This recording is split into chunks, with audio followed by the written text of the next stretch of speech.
সকালে জমা নেব, বিকালে খরচ করব। এনকাউন্টার স্পেশালিস্ট অপরাধ দমনে নয়, এনকাউন্টার আসলে অপরাধের নতুন একটি মাত্রা। কথাটা শুনতে ছোট লাগলেও এর তাৎপর্য বিরাট। যে ব্যক্তি এনকাউন্টার মানে বিচার বহির্ভূত হত্যাকে সমর্থন করেন, এনকাউন্টার করেন, এবং যে তাকে সমর্থন করেন, উভয়ের বিচারবোধ একেবারে শূন্য বললেও ভুল বলা হয় না।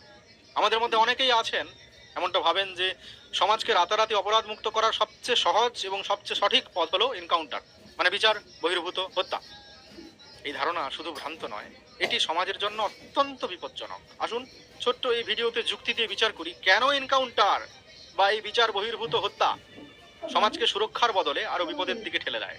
বন্ধু, ভিডিওটা স্কিপ করবেন না, প্রথম থেকে শেষ পর্যন্ত দেখুন। আমি বুঝিয়ে দেবো আপনাকে যে কেন এই এনকাউন্টার সম্পূর্ণ ভুল একটা পথ এবং সমাজকে ধীরে ধীরে ধীরে ধীরে বিপদের দিকে নিয়ে যাচ্ছে।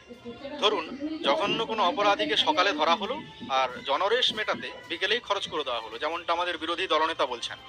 কোর্টে পাঠাবো না, সকালে জমা নেব, বিকালে খরচ করব।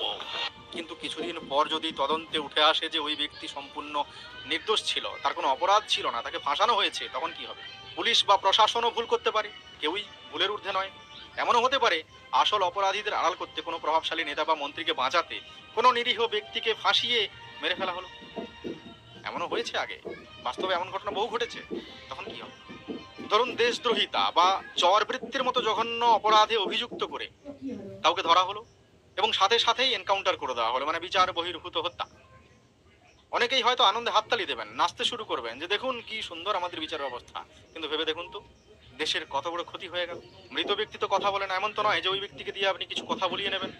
ওই ব্যক্তিকে বাঁচিয়ে রাখলে, জেরা করলে তার সাথে আর কোন কোন বড় মাথা যুক্ত রয়েছে, দেশের ঠিক কি কি গোপন তথ্য তারা পাচার করেছে, এই সব বেরিয়ে আসতো।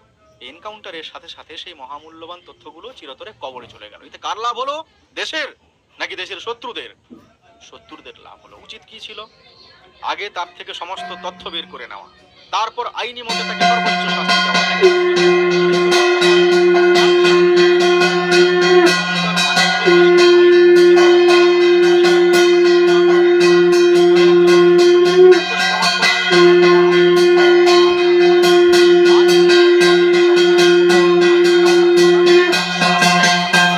জেনে আনন্দে লাফাচ্ছেন, কাল যদি কোনো ব্যক্তিগত শত্রুতা বা রাজনৈতিক শত্রুতার জেরে তাকেও মিথ্যে অভিযোগে ফাঁসিয়ে এনকাউন্টার করে দেওয়া হয়, তখন কি হবে?